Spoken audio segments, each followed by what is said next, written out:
প্রিয় ভাই ও বোনেরা, আসসালামু আলাইকুম ওয়া রাহমাতুল্লাহ। কেমন আছেন আপনারা?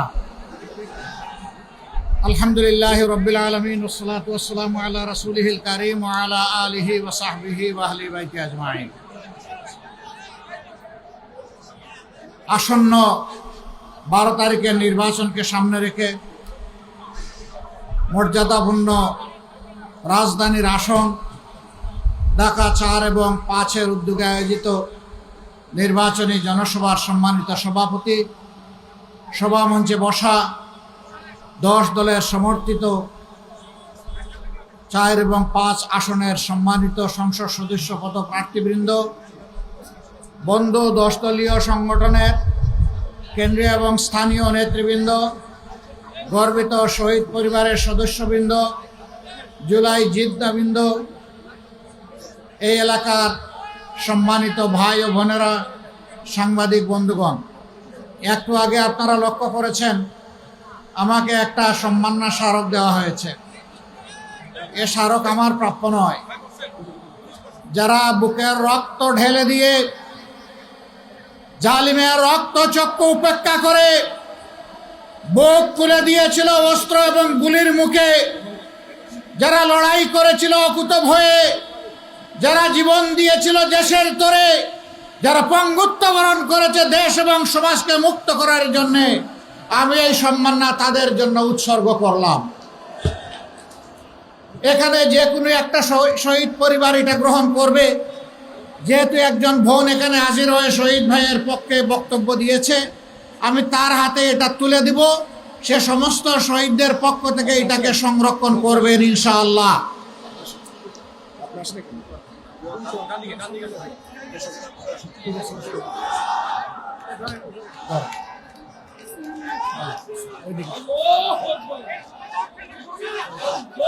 ঠিক আছে, এটা একটু বোঝায় দেন।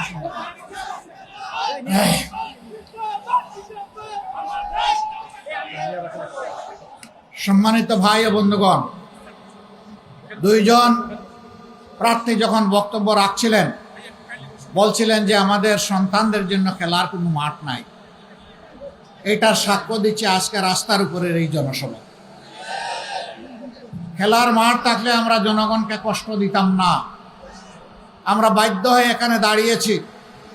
আমাদের এই দাঁড়ানোর এবং জনসভার কারণে যাদের কষ্ট হয়েছে আমরা বিনা শর্তে তাদের কাছে মাপ চাই, আপনারা আমাদেরকে ক্ষমা করে দেবেন।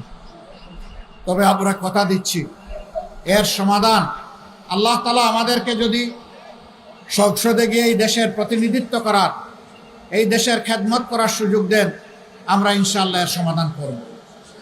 আর যাতে রাস্তায় দাঁড়াতে না হয়। প্রিয় দেশবাসী, আমি এসেছি আজকে শহীদদের প্রতি শ্রদ্ধা দেখাতে। এই শাহাদতের ঘটনার পর ঘরে ঘরে যাওয়ার চেষ্টা করেছি। শহীদদের মায়ের চোখে আমি পানি দেখি নাই, আমি রক্তের ফোঁটা দেখেছি। কারণ তার সন্তানের রক্ত ঝরানো এই এলাকা। আমি আমার যুবতী বোনটির কোণে, চোখের কোণে ওরকম রক্তের ফোঁটা দেখেছি। অবশ সন্তানদেরকে বুকে আগলে জিজ্ঞেস করেছিল অনেকেই, আমরা অতি সাধারণ মানুষ, নুন আনতে পান্তা ফুরায়, আমার এই 3টি সন্তানের এখন কি হবে? সাইনবোর্ড এলাকায় শহীদ সুমাইয়া, আমাদের বোন আকাশ থেকে ছোড়া গুলিতে অফুড় হয়ে দুনিয়া থেকে বিদায় নিয়েছিল। তার 2 মাসের কচি সন্তানটি তার কুল থেকে ছিটকে পড়েছিল। আমরা সেই সুমাইয়াকে দেখতে গিয়েছিলাম, শহীদ সুমাইয়ার কন্যা, একমাত্র মেয়ে। তার গার্মেন্টস কর্মী স্বামী আমাকে জিজ্ঞেস করেছিল, আমার এই অবুঝ বাচ্চাটি যখন মুখে তার কথা ফুটবে তখন মা কাকে ডাকবে? আমাদের কাছে কোনো জবাব ছিল না। আমি আজকে তাদের হয়ে আপনাদের সামনে এখানে দাঁড়িয়েছি। আর দেখতে চাই না দেশে কোনো ফ্যাসিবাদী শাসন কায়েম হবে। দেশের জনগণের অর্থে কিনা অস্ত্র থেকে গুলি তাদের বুকে ছুড়া হবে, আর দেখতে চাই না। এই ফ্যাসিবাদের সকল জড় যদি কেটে দিতে হয়, 12 তারিখ ইনশাআল্লাহ গণভোটে হা বলতে হবে। হা মানে আজাদি, না মানে গুলামি। আজাদি না গুলামি। এই লড়াকু জাতি আজাদের জন্য লড়ে যাবে ইনশাআল্লাহ। আজাদি সম্পূর্ণ অর্জিত না হওয়া পর্যন্ত আমরা থামব না ইনশাআল্লাহ তাআলা লাজিম। বিইজনিল্লাহ বিজয় আমাদের নিশ্চিত হবে ইনশাআল্লাহ। আমরা আর পুরানা দাচের বস্তা পচা রাজনীতি বাংলাদেশে দেখতে চাই না। ইতিমধ্যে যুব সমাজ এই ম্যান্ডেট দিয়ে জানিয়ে দিয়েছে, আমরা বাংলাদেশে পরিবর্তন চাই। আমরা মানবিক রাজনীতি চাই, দুর্নীতি মুক্ত বাংলাদেশ চাই, ফ্যাসিবাদের ছায়া মুক্ত বাংলাদেশ চাই, আধিপত্যবাদ মুক্ত বাংলাদেশ চাই। সম্মানিত ভাইয়েরা, যারা জনগণের এই দাবি বুঝতে পারে না, জনগণের বুকের ভাষা বুঝে না, ইনশাআল্লাহ বাংলাদেশের সংগ্রামী জনগণ আগামী 12 তারিখ তাদেরকে বুঝিয়ে দেবে।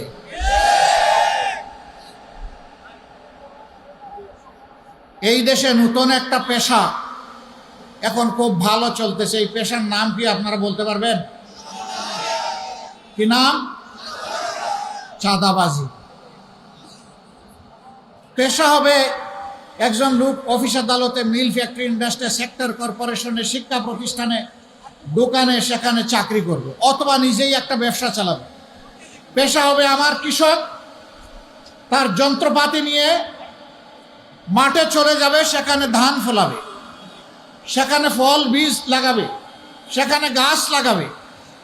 পেশা হবে একজন শিক্ষিত যুবক, শিক্ষিত হয়ে টেক বেস মেরিটোক্রেসির বাংলাদেশ গড়বে। এইটা হবে পেশা। কিন্তু নতুন পেশার জন্ম হয়েছে, তার নাম চাঁদাবাজ। আপনারা কেউ চাঁদাবাজের ভাই হইতে রাজি আছেন? পিতা হতে রাজি আছেন? সন্তান হতে রাজি আছেন? মায়েরা, বোনেরা এখানে আছেন, কেউ চাঁদাবাজের স্ত্রী হতে রাজি আছেন? মা হতে রাজি আছেন? বোন হতে রাজি আছেন? নাই। আজকের এই জনসভা থেকে আমরা যারা এই পেশায় যুক্ত তাদেরকে অনুরোধ করব, ভালো পথে ফিরে আসুন। আমরা আপনাদের হালাল রুজির জন্য জায়গা করে দেব ইনশাআল্লাহ। অন্য 10 জন যেভাবে সম্মানের সাথে সম্মানের পেশায় যুক্ত থেকে দায়িত্ব পালন করে পরিবারকেও দেয়, দেশকেও দেয়, আপনিও তাই পালন করবেন এবং আপনিও বাংলাদেশের একজন গর্বিত নাগরিক হবেন। কিন্তু যদি এই পথ বাদ না দেন, আমরা একদম সাফ জানিয়ে দিচ্ছি, আমাদের পক্ষ থেকে কমপ্লিট লাল কার্ড। এই চাঁদা আমরা তো করার প্রশ্নই উঠে না। চাঁদাকে আমরা ঘৃণা করি, এটা ভিক্ষার চেয়ে নিকৃষ্ট।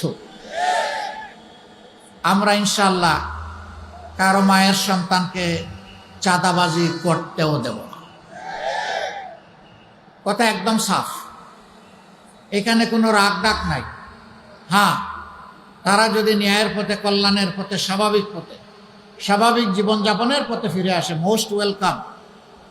আমরা সম্মান দেখাবো, আর বলবো জানা সূত্রে যাদের চাঁদা এনেছ তাদেরটা ফেরত দিয়ে দাও। যদি চাঁদা ফেরত দিতে না পারো, তারা যদি ব্যবসায়ী হয়, তাদের কর্মচারী হয়, তার ঋণ পরিশোধ করো। বাকিটা রাষ্ট্র তোমার পাশে দাঁড়িয়ে তোমাকে প্রোটেকশন দিবে ইনশাআল্লাহ। সম্মানিত ভাইয়েরা, অবশ্যই এলাকার মানুষ খুবই ভালো। এই যে নির্বাচনী এলাকার মানুষ শিক্ষিত, ভালো, ভদ্র, মার্জিত। সারা বাংলাদেশে চাঁদাবাজি হলেও এখানে চাঁদাবাজি হওয়ার কথা না। এখানে হয়। হ্যাঁ, আমরা জানি বাংলাদেশের প্রতিটি ইঞ্চি মাটির উপরেই হয়। বন্ধুরা, আমাদের যে সন্তানেরা, ভাইয়েরা, বোনেরা, মেয়েরা বুক চিতিয়ে যুদ্ধ করে আজ একটা বাংলাদেশ এনে দিল, নতুন বাংলাদেশ, তোমরা তাদের প্রতি কি সম্মানটা দেখালা? আমি আপনাদেরকে কথা দিচ্ছি, এখানে অনেক দাবি দেওয়ার কথা বলা হয়েছে। দেশ, রাষ্ট্র, রাজনৈতিক সংগঠন, প্রতিষ্ঠান, রাজনীতিবিদ সারা বাংলাদেশের মধ্যে জুলাই আন্দোলনে সবচেয়ে বড় গণহত্যা হয়েছে এখানে। ইনশাল্লাহ এই জায়গার ঋণই আমরা পরিশোধ করব সবার আগে। আপনারা যে সমস্যাগুলোর কথা বলেছেন, আলহামদুলিল্লাহ আপনারা এগুলা তুলে রাখেন। আল্লাহ যদি আমাদেরকে সুযোগ দেন, আমরা কথা দিচ্ছি আমাদের দুয়ারে দুয়ারে আর অফিস আদালতে আপনাদেরকে ঘুরতে হবে না ইনশাআল্লাহ। আজ যেমন এসেছি, অতীতে যেমন শহীদ পরিবারের, পঙ্গু যোদ্ধাদের পরিবারের পাশে এসেছি, আগামীতেও আপনাদেরকে খুঁজে বের করে আপনাদের সাথে বসবো, ডায়ালগ করব, সবাই মিলে সমাজের সমাধান করবো ইনশাআল্লাহ। এখানে অনেকগুলা কওমি মাদ্রাসা আছে, সেদিনকে আপনাদের সাথে তারা সমান তালে লড়াই করে নাই? এই মাদ্রাসাগুলার উস্তাদ এবং ছাত্ররা রাজপথে নেমে আসে নাই? তারাও সমান তালে বুক চিপিয়ে যুদ্ধ করেছে, তারাও শহীদ হয়েছে, তারাও আহত হয়েছে, তারাও পঙ্গু হয়েছে। আফসোসের বিষয়, যুগ যুগ ধরে কওমি মাদ্রাসার শিক্ষা ব্যবস্থার প্রতি প্রত্যেকটি সরকার চরম অবহেলা প্রদর্শন করেছে। তারা এই দেশের নাগরিক নয়, তারা এই দেশে ট্যাক্স ব্যাট দেয় না।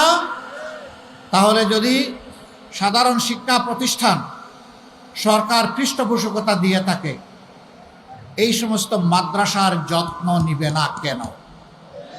এটা কোনো দয়ার দান নয়, এটি দায়িত্ব। তাদের সনদের স্বীকৃতি দেওয়া হয়েছে শুধুমাত্র সিনিয়র লেভেলে, কিন্তু এর আগে যাদের শিক্ষা শেষ হবে তাদের সনদের কি হবে? আমরা স্পষ্টভাবে বলছি, কওমি মাদ্রাসা যারা পরিচালনা করেন, যারা কষ্ট করে তিলে তিলে গড়ে তুলেছেন, তাদের সাথে বসে তাদের ইচ্ছা এবং পরামর্শ অনুযায়ী কওমি মাদ্রাসাগুলোকে সম্মানের জায়গায় আমরা পৌঁছে দেওয়ার জন্য জান প্রাণ দিয়ে কাজ করবো ইনশাআল্লাহ। কারণ বাংলাদেশের ইসলামী দ্বীনি শিক্ষাকে মূলত তারাই ধরে রেখেছেন।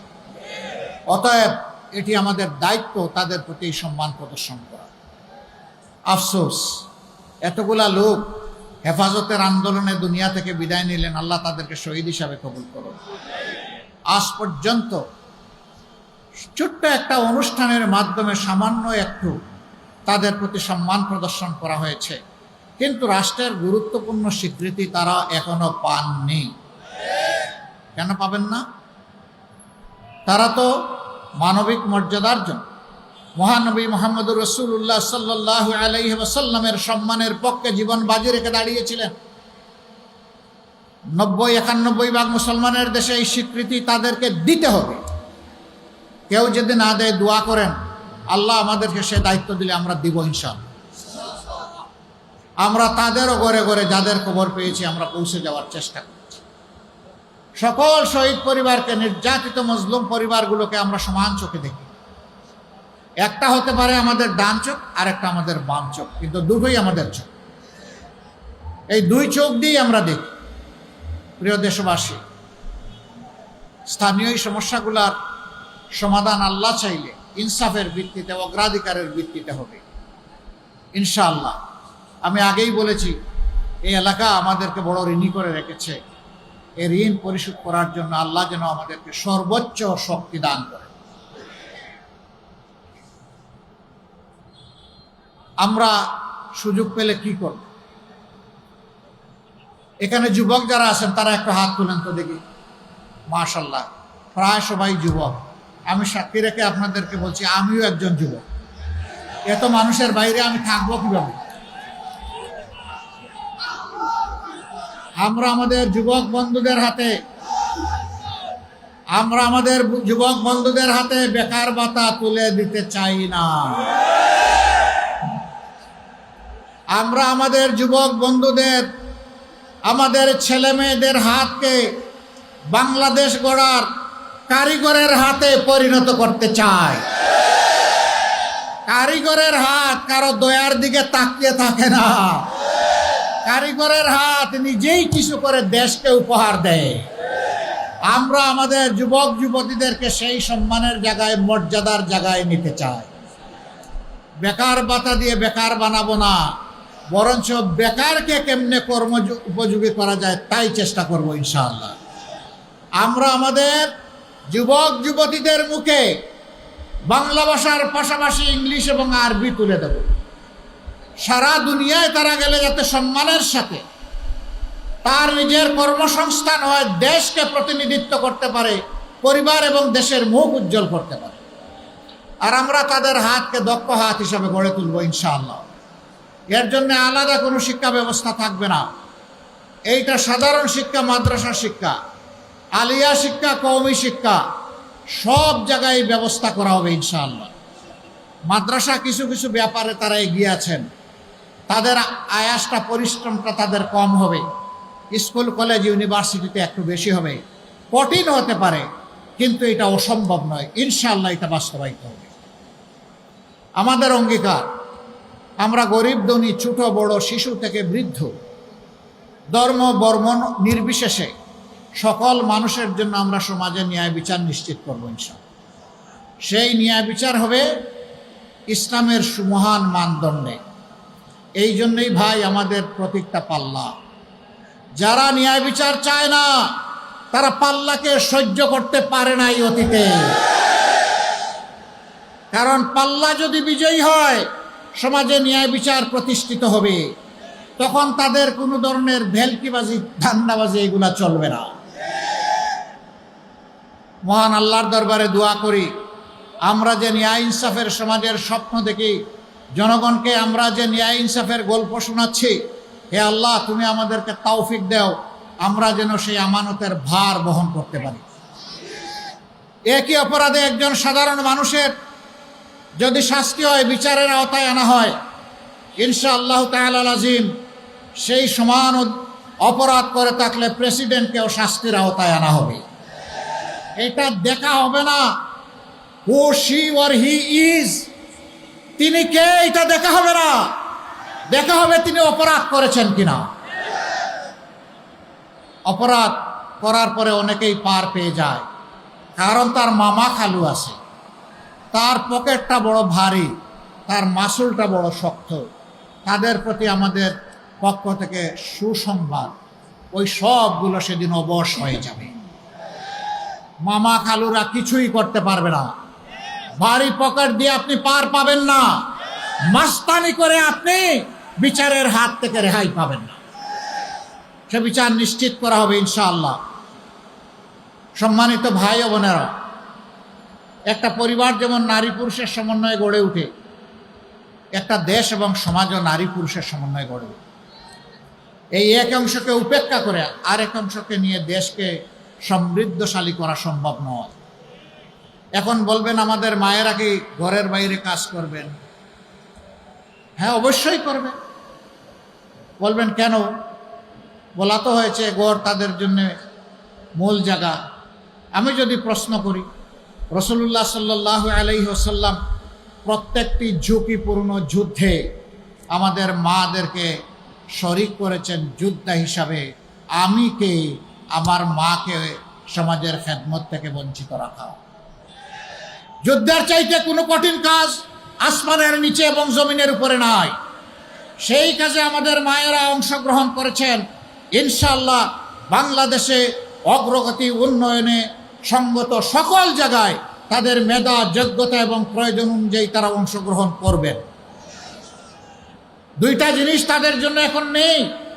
একটি হচ্ছে তাদের নিরাপত্তা, আরেকটি হচ্ছে তাদের সম্মান বা মর্যাদা। আমরা কথা দিচ্ছি, ঘরে, চলাচলে এবং কর্মস্থলে তিনটা জায়গায় আপনাদের জন্য আমরা ইনশাআল্লাহ সর্বোচ্চ গুরুত্ব দিয়ে নিরাপত্তা নিশ্চিত করব এবং মর্যাদা আপনাদের হাতে তুলে দেব। কোনো জালিম আপনাদেরকে আর ইভটিজিং করার দুঃসাহস দেখাবে না। কর্মক্ষেত্রে কোনোভাবেই আপনাদেরকে আর হেনস্থার শিকার হতে হবে না। মর্যাদা এবং নিরাপত্তার সাথে আপনারা করবেন। চলাচলের সময় বিশেষ করে পিক আওয়ারে বড় শহরগুলোতে রাজধানী সহ আমরা শুধু মহিলাদের জন্য ইভিনিং বাস সার্ভিস চালু করব ইনশাআল্লাহ। পুরুষরা হাঁটতে পারবে, সাইকেল চালাতে পারবে, বাইক চালাতে পারবে, তারা পাবলিক ট্রান্সপোর্টে ঠেলাঠেলি করে উঠতে পারবে, কিন্তু আমাদের মায়ের মর্যাদা আমাদের জীবনের চেয়ে বেশি। আমরা চাই না আমাদের মায়েরা ওই রকম বিব্রতকর পরিস্থিতিতে পড়ুক। তাদের জন্য মর্যাদার সাথে চলাচলের ব্যবস্থা ইনশাল্লাহ করে দেওয়া হবে। সরকারি যে সমস্ত ডাবল ডেকার বাস আছে, একটা তলা অর্থাৎ নিচতলা, মায়েরা উপরে উঠতে গিয়ে কষ্ট হতে পারে, বিভিন্ন সমস্যা হতে পারে, নিচতলাটা তাদের জন্য সংরক্ষণ করা হবে ইনশাআল্লাহ। পুরুষরা কষ্ট করে, আমরা উপরের তলায় বসবো, কোনো অসুবিধা নেই। জায়গা না পাই হাঁটবো, রিক্সায় চড়বো, বাইক চালাবো, তাও মাদেরকে আমাদের মর্যাদা দেখাতে হবে। কারণ আমরা বিশ্বাস করি, গভীরভাবে বিশ্বাস করি, কলিজা দিয়ে বিশ্বাস করি, আমাদের জীবনের চাইতে আমাদের মায়েদের ইজ্জতের মর্যাদা বেশি। আচ্ছা, এইখানে কেউ আছেন যিনি বাপের পেট থেকে দুনিয়া এসেছেন? থাকলে হাত তুলেন। নাই? আচ্ছা ঠিক আছে, বাপের পেট থেকে আসলেন না, দুনিয়া আসার পরে বাপের বুকের দুধ খেয়েছেন যারা, তারা একটু হাত তুলেন। নাই? পারবেন? কোনো পুরুষ একটা বাচ্চা গর্ভে নিতে পারবেন? কোনো পুরুষ নিজের বাচ্চাকে বুকের দুধ দিতে পারবেন? তো মায়ের সাথে তুলনা করতে যাবেন কেন? মায়েদের তুলনা শুধু মায়েদের সাথে, অন্য কারো সাথে নয়।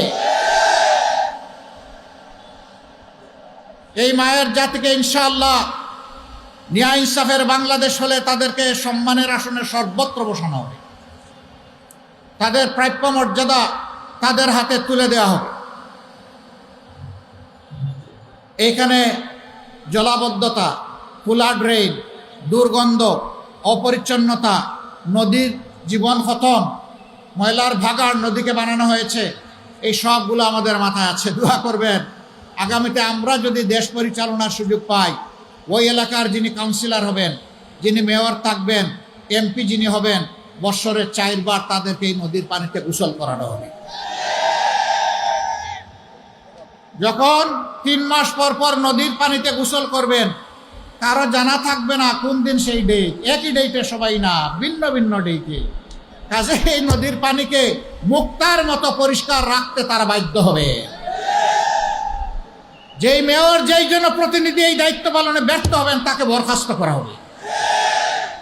সমাজকে অসুস্থ রেখে কিসের মাতব্বরি আর তোমার নেতাগিরি? সমাজের দায়িত্ব যিনি পালন করতে পারবেন চৌকিদার হিসাবে, তার হাতেই সম্মানের চাবি তুলে দেওয়া হবে ইনশাআল্লাহ। সম্মানিত ভাইয়েরা, এইভাবে জনপ্রতিনিধি হয়ে 5 বছরে একবার এসে দিনে রাত্রে 24 ঘন্টা 2 হাত দিয়ে শুধু সালাম দিয়ে যাবেন, বাজারে টুপির দাম বাড়ায় দিবেন, তসবিগুলা হাতের মাঝে ঝুলবে, ওয়াক্তে বেওয়াক্তে নামাজ পড়া শুরু করবেন, জিতা বাপেরও কবর জিয়ারত করবেন, এগুলা বাদ দেন, এগুলা মানানসই। হ্যাঁ, আপনি যদি আল্লাহকে ভয় করেন, নির্দিষ্ট কোনো ধর্ম যদি আপনি সম্মান করেন, অনুসরণ করেন, আপনি সারাটা বছর করেন। ওই রকম ইলেকশন আসলে মানুষের নরম কোনো অনুভূতিকে পুঁজি করার জন্য আপনি এই সময় কেন?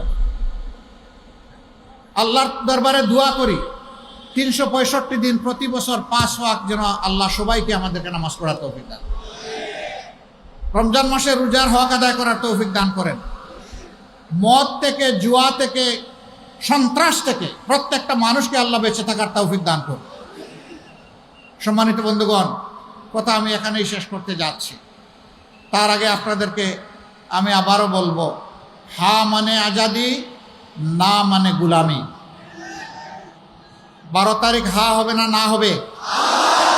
আর একটু জুড়ে বলেন, হা হবে না না হবে? যারা নার চিন্তা লুকে লুকে করছে, তাদের ভিতর কেঁপে উঠুক, সেই রকম করে হা বলেন, হা না না। মোবারকবাদ। প্রত্যেকটি ঘরে ঘরে জনে জনে হায়ের আওয়াজ তুলতে হবে ইনশাআল্লাহ। আমাদের সন্তানেরা তারই আওয়াজ দিয়ে গেছে, উই ওয়ান্ট জাস্টিস। সেই ন্যায় বিচারের জন্যই হা, শহীদদের রক্তের প্রতি সম্মান দেখানোর জন্য হা, জুলাই যোদ্ধাদের প্রতি সম্মান দেখানোর জন্য হা, 47, 71, 24-এ যারা লড়াই করেছেন তাদের প্রতি সম্মান দেখানোর নাম হচ্ছে হা। সম্মানিত ভাইয়েরা, তারপরে 10টা দল আমরা একত্রিত হয়েছি। আমরা এক দল হিসাবে ময়দানে আসে নাই। কেন 10 দল একত্রিত হলাম? আমরা 10-এ মিলেই দেশটাকে গড়তে চাই। এমনকি নির্বাচনে আমরা বিভিন্ন পক্ষ এখন প্রতিদ্বন্দ্বিতা করছি। সবার প্রতি অনুরোধ, যুক্তির মাধ্যমে, শান্তিপূর্ণ কর্মসূচির মাধ্যমে আপনি ভোটারদের কাছে যান, কিন্তু কেউ কোথায় গায়ের জোর দেখানোর চেষ্টা করবেন না। আজকের জমানা বড় সতর্ক।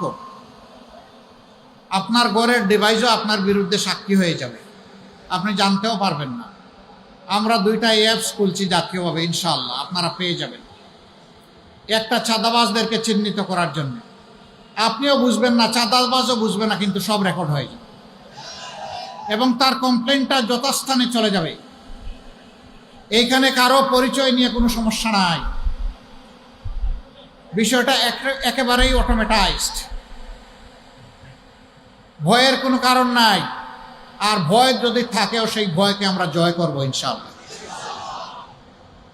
2 নম্বর অ্যাপস হচ্ছে আপনার এলাকার সমস্যার কথা।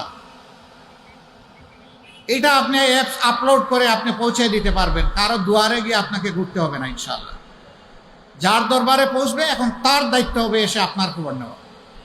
তিনি আসতে পারলে ভালো, না হয় তার মানুষ পাঠিয়ে খবর নেবেন, তাকে সেই দায়িত্ব পালন করতে। আমরা 6 মাসে একবার নির্বাচিত হলে আমাদের সঙ্গীয় জনপ্রতিনিধিদেরকে জনগণের মুখোমুখি করব। তারা খোলা মনে জানতে চাইবেন তাদের অধিকার কোথায় লঙ্ঘন করা হয়েছে, কেন করা হয়েছে, কেন তাদের এই দাবিটা মানা হচ্ছে না, সমস্যা কোথায়, দেরি হচ্ছে কেন, অথবা হচ্ছে না কেন, এটা জানার অধিকার তাদের থাকবে। আমরা ইশতেহারে যে সমস্ত কথা বলবো এগুলো সম্পর্কে জানার অধিকার থাকবে।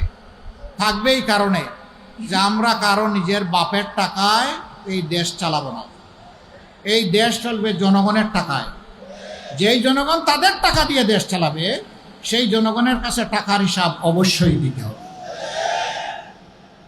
এই জনপ্রতিনিধির সম্পদেরও হিসাব দিতে হবে আর সরকারি ট্রেজারিরও হিসাব, 2টাই দিতে হবে। বলবেন যে অনেকেই তো বলে, করে না তো। ভাই, আমরা যা বলি করার চেষ্টা করি। আমরা 5 তারিখ বলেছিলাম আমরা কোনো প্রতিশোধ নেবে না। আপনারা বলেন কারো কাছ থেকে আমরা প্রতিশোধ নিয়েছি? বলেছিলাম মামলা বাণিজ্য করবো না, আমরা করেছি? বলেছিল আমাদের লোক চাঁদাবাজি করবে না, করেছে? বলেছিলাম যে কারো ইজ্জতের পর হাত দিবে না, দিয়েছে? আমরা কথা যখন আজ রেখেছি কালও রাখবো ইনশাআল্লাহ। আর যারা এখনই রাখতে পারছে না, আমি আল্লাহর দোহাই দিয়ে বলি এদেরকে মোটেই বিশ্বাস করবেন। আজই রাখতে পারে না, কালকে রাখবে কিভাবে? আমি জানি বাংলাদেশের মানুষ সচেতন, কে আসল মানুষ আর কে বেজাল মানুষ বাংলাদেশের জনগণ এটা বুঝে। আসুন 12 তারিখ এই 10 দলের যাকে যেখানে আমরা প্রতিনিধি হিসাবে দিয়েছি সংসদে প্রতিনিধিত্ব করার জন্য, আপনারা সেই ন্যায় ইনসাফের পক্ষে অবস্থান গ্রহণ, আজাদির পক্ষে অবস্থান গ্রহণ করুন, গণমানুষের পক্ষে, কোনো দল গোষ্ঠীর পক্ষে না। আসুন অবস্থান গ্রহণ করুন। আমরা বলেছি আমরা জামাতে ইসলামের বিজয় চাই না, আমরা জনগণের বিজয় চাই। জনগণের বিজয় হলেই আমাদের বিজয়, আলহামদুলিল্লাহ। সেই বিজয়টা আমরা চাচ্ছি। এবার আমি 2টি আসনের 2জন ভাইয়ের হাতে 10 দলের পক্ষ থেকে আমরা ইনসাফের প্রতীক দাঁড়িপাল্লা তুলে দিচ্ছি। এখানে অন্যান্য দলের যারা আছেন তাদেরকেও মেহরবানি করে একটু সামনে আসার জন্য আমি অনুরোধ করব যে আমরা প্রথমে আসেন, আপনি আগে আসবেন, এদিকে আসেন, আমাদের একটু সরব নাকি আগে জায়গা দেব। আমার পাশেই দাঁড়িয়ে আছেন সৈয়দ জাইনুল আবেদিন, তিনি ঢাকা 4 আসনের 10 দলের পক্ষ থেকে ইনশাআল্লাহ আগামী নির্বাচনী লড়াইয়ে নেতৃত্ব দিবেন। আমরা আপনাদের সকলের পক্ষ থেকে, তুমি হাত বাড়াইও, সকলের পক্ষ থেকে আমরা তার হাতে ইনসাফের প্রতীক দাঁড়িপাল্লা তুলে দিলাম। আপনারা দাঁড়িপাল্লার পক্ষে থাকবেন? দাঁড়িপাল্লার বিজয় নিয়ে 12 তারিখ আপনারা ইনশাআল্লাহ সবাই ফিরবেন। কোনো চোর ডাকাত যাতে আপনাদের বুটের ক্ষতি সাধন করতে না পারে আপনারা পাহারাদারি করবেন ইনশাআল্লাহ। আপনাদেরকে মোবারকবাদ। এরপরে আমরা প্রতীক তুলে দিচ্ছি 5 আসনের আমাদের সংসদ সদস্য পদপ্রার্থী 10 দলের পক্ষ থেকে আমাদের ভাই জনাব কামাল হুসাইন, তার হাতে আমরা ইনসাফের প্রতীক দাড়িপাল্লা তুলে দিলাম।